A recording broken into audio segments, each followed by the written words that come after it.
میرے پاس بلڈرز نے آ کے ہم سے کہا کہ اب کراچی میں ہم انویسٹمنٹ نہیں کر سکتے، کراچی میں ہماری انویسٹمنٹ غیر محفوظ ہے، اور انہوں نے نام لے کر کہا کہ بشیر فاروقی صاحب، اور یہ سب آپ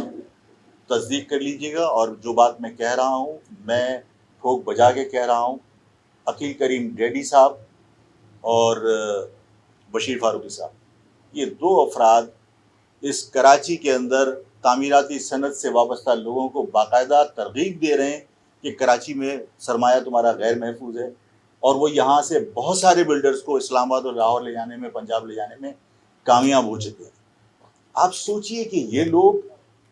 عقیل کریم ڈیڈی اس کراچی سے بنے تھے، یہ بشیر فاروقی اس کراچی سے بنے تھے، آج یہاں سے سرمایہ اگر یہ پنجاب منتقل کرنے کی ترغیب کر رہے ہیں تو یہ اس کراچی کے ساتھ وفا نہیں کر رہے۔ ایک وقت جب میاں نواز شریف صاحب پرائم منسٹر تھے یہاں پر، تو ان دنوں میں اس شہر میں امن و امان کا بہت سنگین معاملہ درپیش تھا اور لوگ عدم تحفظ کا شکار تھے۔ اس عدم تحفظ کی وجہ سے یہاں کاروبار کرنا تجارتی برادری کے لیے آسان نہیں تھا۔ اس وقت کے پرائم منسٹر میاں محمد نواز شریف صاحب نے یہاں کراچی کا وزٹ کیا۔ مجھے یاد ہے کہ قاسم تیلی مرحوم ان کی قیادت میں چیمبر آف کامرس کے ڈیلیگیشن نے ان سے ملاقات کی، اور انہوں نے کہا کہ ہمیں تحفظ فراہم کیا جائے، ہم یہاں غیر محفوظ ہیں جس کی وجہ سے ہمیں یہاں کاروبار کرنا مشکل ہو رہا ہے۔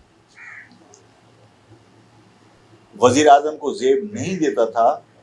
لیکن کیونکہ اس وقت کی پالیسی کا حصہ ہوگا، وزیر اعظم نواز شریف صاحب نے ان کو تحفظ کا یقین دلانے کی بجائے یا انہیں تحفظ فراہم کرنے کی بجائے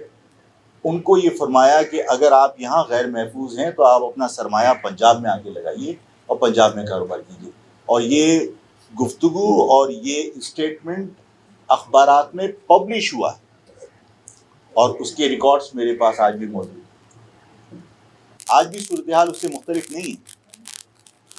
آج صورتحال یہ ہے کہ جو موٹر ویز بنے ہیں، جو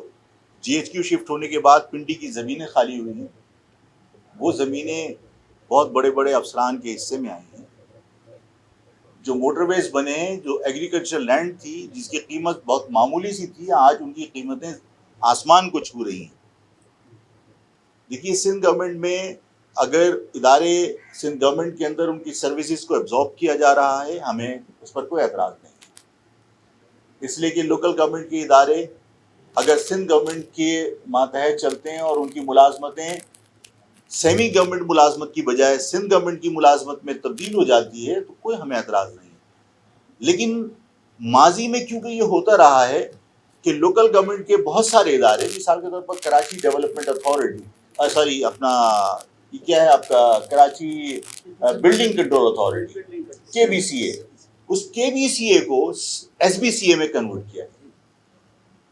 جب KBCA تھا تو قانونی طور پر آپ کو اس شہر کے لوکل لوگ اپوائنٹ کرنے تھے، اور آپ نے اس کو SBCA میں کنورٹ کرنے کے بعد اب پیون اور چوکیدار بھی آپ نے دادو اور لاڑکانہ سے لا کے بھرتی کرنا شروع کر دیا۔ اگر یہ ادارے جو اسکول ہیں، کالجز ہیں، ہاسپٹلز ہیں، جو لوکل گورنمنٹ کے ہیں، اگر سندھ گورنمنٹ میں جاتے ہیں اور سندھ گورنمنٹ میں ان کی سروسز ایبزارب کر دی جاتی ہیں اور وہ سندھ گورنمنٹ کی ملازمت بن جاتی ہے، تو یہ ایک اچھا اقدام ہے۔ لیکن کیا اس بات کی گارنٹی ہے کہ آئندہ ان اداروں میں لوکلی لوگ اپوائنٹ ہو سکیں گے؟